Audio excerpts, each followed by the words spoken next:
بسم اللہ الرحمن الرحیم۔ ہمارا ٹاپک عدالتی خلا پر اس کی جو شرعی حیثیت ہے وہ گفتگو جاری ہے۔ آج گفتگو کا ہم پانچواں حصہ پارٹ 5 ہم ریکارڈ کر رہے ہیں، اور اس میں جو چیزیں ہم ڈسکس کریں گے وہ صرف اس حد تک ڈسکس کریں گے کہ جس طرح مرد کو طلاق کا حق دے کر اسلام نے کچھ اخلاقی حدود بھی قائم کی ہیں اور اس کو کچھ اخلاقی تعلیمات بھی جو ہیں وہ دی گئی ہیں، اسی طرح عورت کو بھی خلا کا اختیار اور حق دے کر اسلام نے کچھ اخلاقی قیود اور حدود مقرر کی ہیں جو ان مرد اور عورت دونوں کو اپنا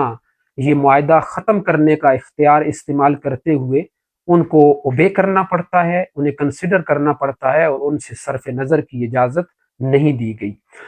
وہ اخلاقی حدود و قیود آپ کے سامنے رکھنے سے پہلے میں یہ آپ کو بتاتا چلوں کہ جب ہم قرآن میں بیان کیا گیا طلاق کا قانون ہم دیکھتے ہیں اور اسے پڑھتے ہیں اور اس پہ غور کرتے ہیں تو وہ بڑا تفصیل کے ساتھ بیان کیا گیا ہے، بلکہ ایسے محسوس ہوتا ہے کہ طلاق کے حوالے سے قرآن نے کوئی ایسا سوال باقی نہیں چھوڑا جس کا جواب نہ دے دیا گیا ہو، اور ایک پورا پروسیجر قرآن طلاق کے معاملے میں ہمیں عطا کرتا ہے۔ طلاق کے اس قانون کو جب ہم دیکھتے ہیں تو ہمیں محسوس ہوتا ہے کہ اصل میں یہ قانون امتناعی ہے۔ اصل میں اس کو غور کرنے سے ہمارے سامنے یہ حقیقت آتی ہے کہ یہ قرآن ہمیں یہ قانون دے کے اصل میں یہ میسج دے رہا ہے کہ آپ نے حتی الوسع خاندان کو بچانا ہے، خاندان کو جوڑ کے رکھنا ہے، خاندان کی تباہی کے راستے میں ایک رکاوٹ پیدا کرنی ہے، اور حتی الوسع یہ کوشش کرنی ہے کہ میاں بیوی کے درمیان مصالحت اور کمپرومائز کے ذریعے خاندان کو اور اس گھر کو بچایا جائے۔ لیکن جب ساری کوششیں کرنے کے باوجود جب آپ دیکھتے ہیں، اور قرآن بھی ہمیں یہی میسج دیتا ہے کہ جب آپ دیکھتے ہو آپ کو یہ خدشہ ظاہر ہوتا ہے کہ یہ میاں بیوی اب آباد نہیں رہ سکتے، ان کے درمیان according to law and Sharia اور according to injunctions of Quran and Sunnah آبادی ممکن نہیں رہی، یہ حدود اللہ کو قائم رکھتے ہوئے بحیثیت میاں بیوی اب آباد نہیں ہو سکیں گے،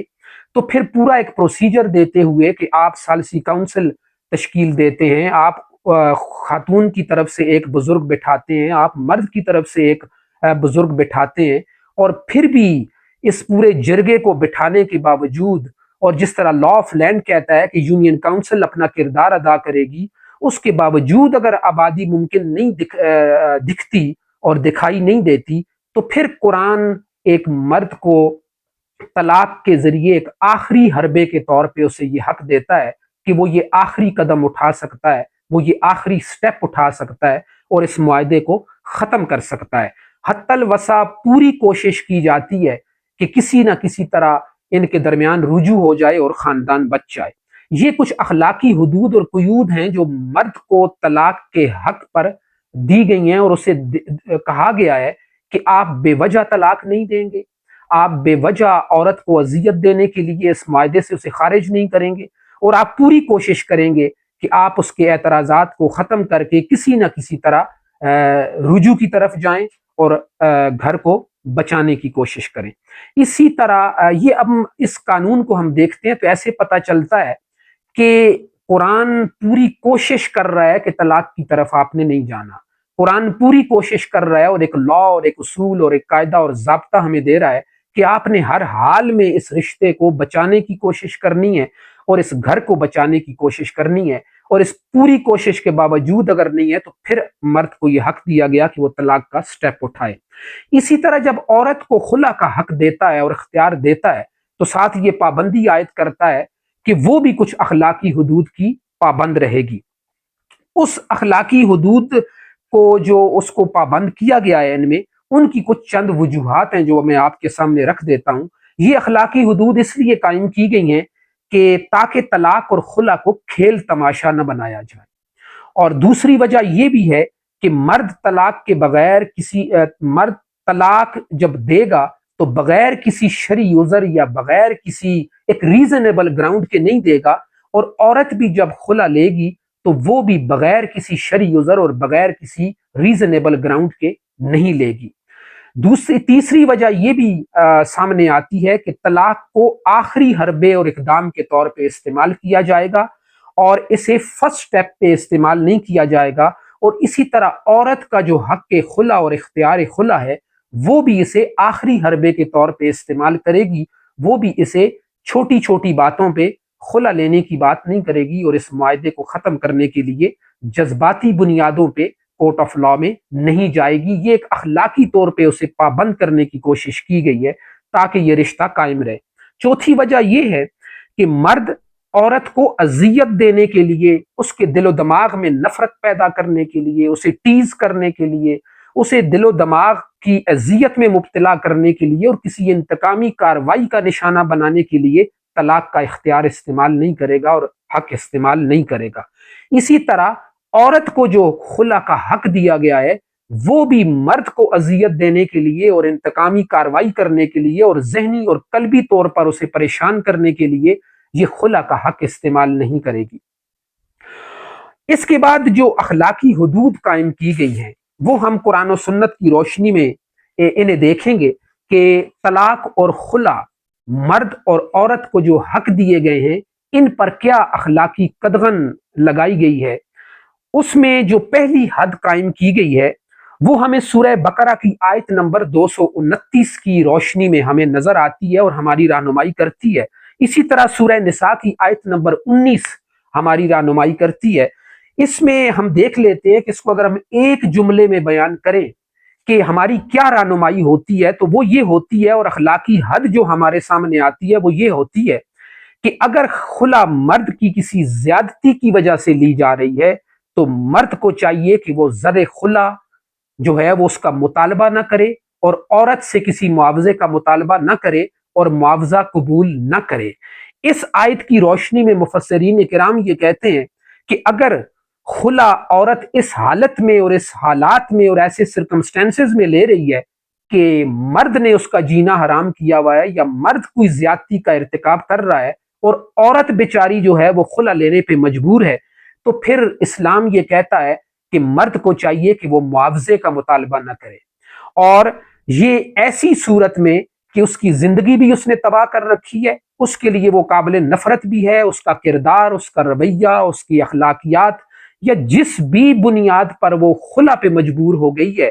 تو قرآن یہ کہتا ہے کہ ایسی صورت میں اس کے لیے معاوضہ قبول کرنا یا معاوضے کا مطالبہ کرنا جائز نہیں ہوگا۔ ہم اس آیت کا وہ حصہ دیکھ لیتے ہیں، سورہ بقرہ کی آیت نمبر جو 229 کا میں نے حوالہ دیا ہے اس کا وہ خاص حصہ میں آپ کے سامنے رکھ دیتا ہوں۔ اللہ تعالیٰ ارشاد فرماتا ہے کہ وَلَا يُحِلُّ لَكُمْ أَن تَأْخُذُوا مِمَّا آتَيْتُمُوهُنَّ شَيْئًا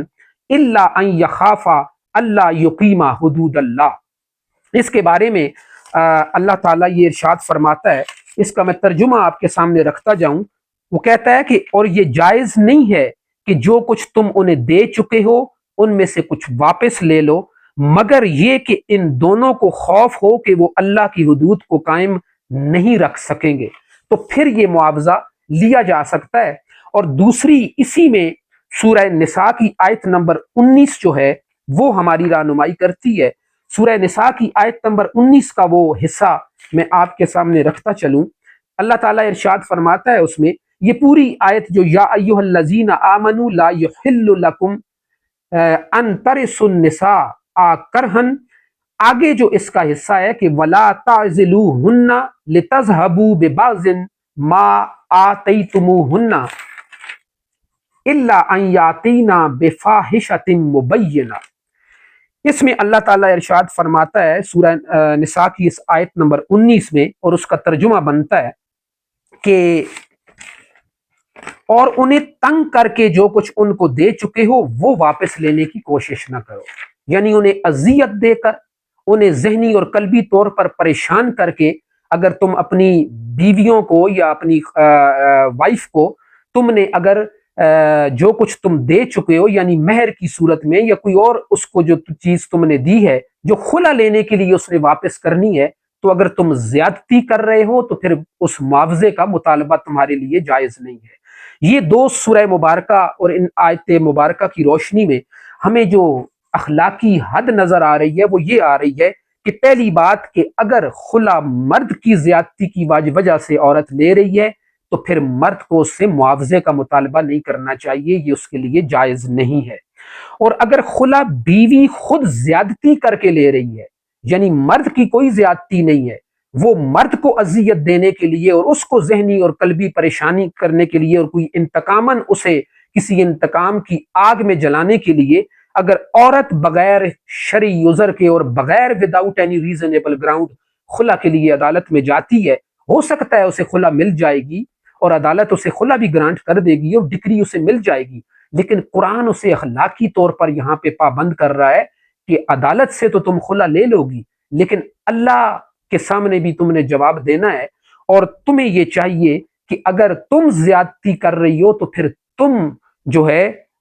وہ اپنے خاوند کو معاوضہ ادا کرو گی، اور ایسی صورت میں خاوند کو معاوضہ ادا کرنا چاہیے، اور وہ اگر ایسی صورت میں معاوضے کا مطالبہ بھی کرتا ہے تو وہ جائز مطالبہ ہوگا۔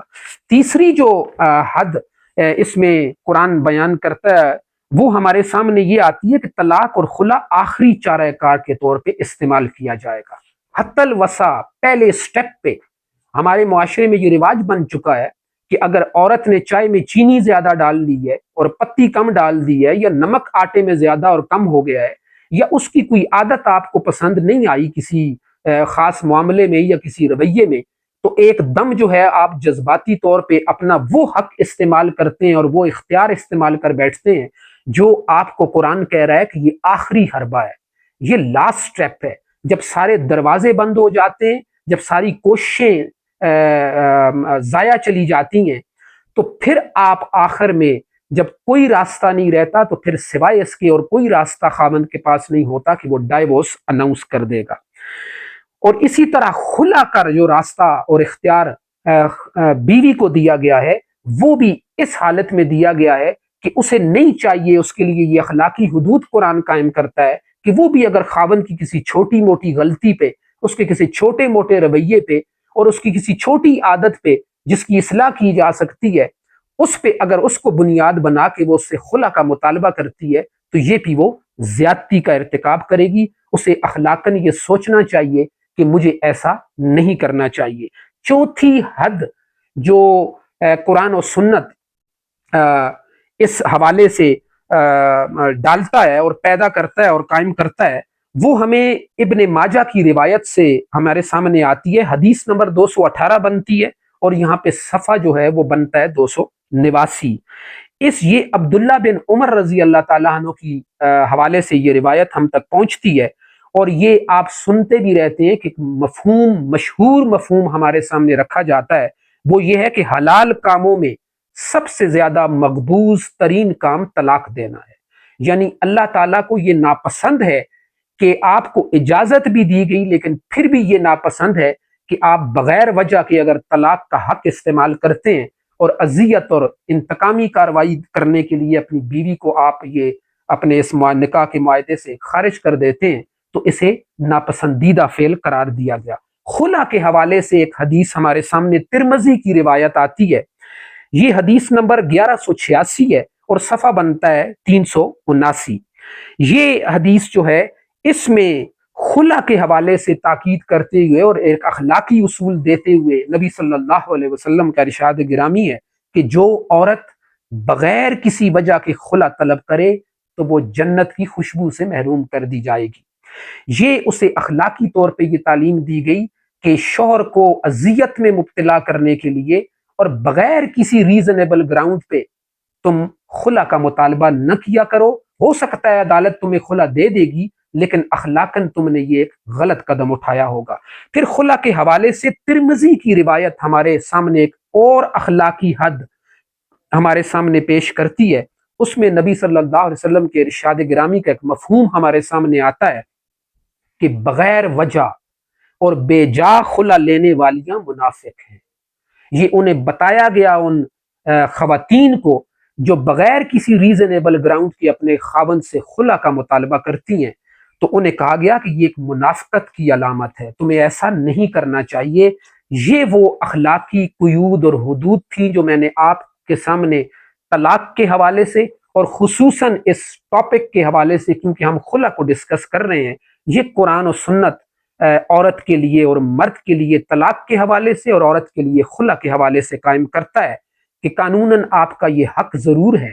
کہ مرد کسی وقت بھی کسی وجہ کی بنیاد پہ اپنی عورت کو، اپنی بیوی کو طلاق کا حق استعمال کرتے ہوئے خود سے جدا کر سکتا ہے، اور عورت بھی کسی وجہ کی بنیاد پہ اپنے آپ کو اس کے نکاح سے آزاد کروانے کے لیے کورٹ آف لا کو اپروچ کر سکتی ہے، لیکن ان دونوں کو سوچنا چاہیے کہ کیا وہ اخلاقاً اب کسی میلافائڈی کی بنیاد پہ، کسی بدنیتی کی بنیاد پہ یہ اختیار تو استعمال نہیں کر رہے، اسی بدنیتی